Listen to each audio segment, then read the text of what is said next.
I am continuing in my reading.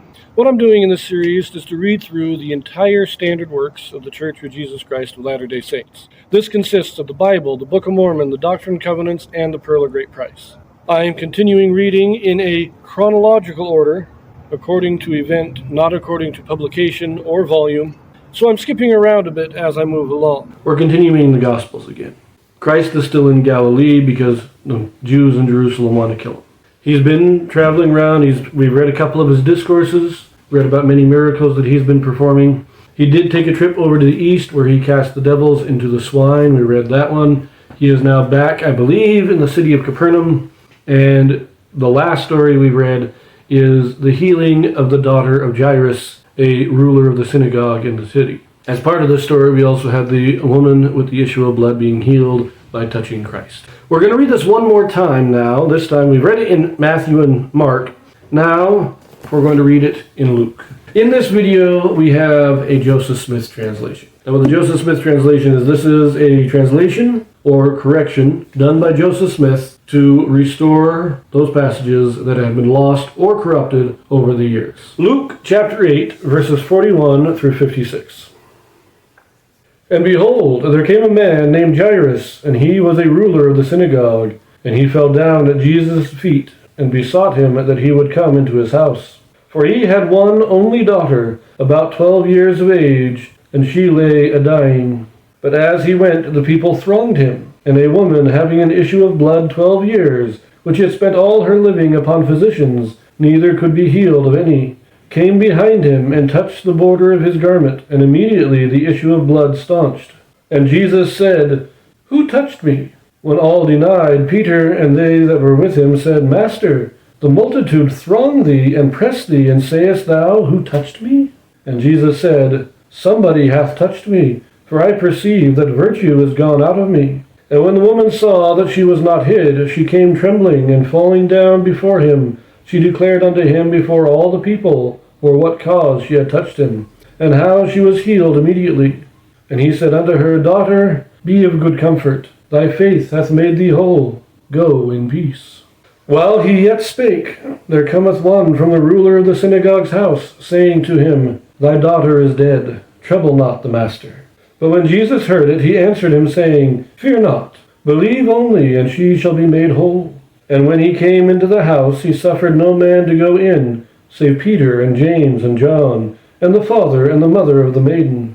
And all wept and bewailed her, but he said, Weep not, she is not dead, but sleepeth. And they laughed him to scorn, knowing that she was dead. And he put them all out, and took her by the hand, and called, saying, Maid, arise. And her spirit came again, and she arose straightway, and he commanded to give her meat. And her parents were astonished. But he charged them that they should tell no man what was done. Just a few small things here. Some things I forgot to mention in the other videos, I think. The word virtue here. Today we use virtue as in a moral good, a moral strength. But virtue in this context, at the time of the King James translation, it meant power. When it says that he felt virtue go out of him, he's feeling power leave him to heal her. And that's how he knows she touched him, because he can feel, it's kind of like tapping a battery, and you can see the charge of the battery drop down. It's like when you plug in a car with jumper cables, you can see the electronics kind of flicker as the energy starts to leave. That's what Christ felt. I mean, just take the analogy as you want, but that's what we're talking about. Now, Mark gave a little bit of a indication of this here, but Luke kind of makes it more clear that he asked who touched him. Nobody wanted, even the woman didn't want to admit it. She thought she'd be in trouble for it. And so she stayed back. And Peter's like, okay, look at all the people. There's too many people. Everybody's touching you. And then Christ says, I felt the virtue go out of me. And she realizes that she can't hide from him. And that's when she comes up and confesses. So that little detail there, I think it's hinted at in Mark, but it's very much directly stated here.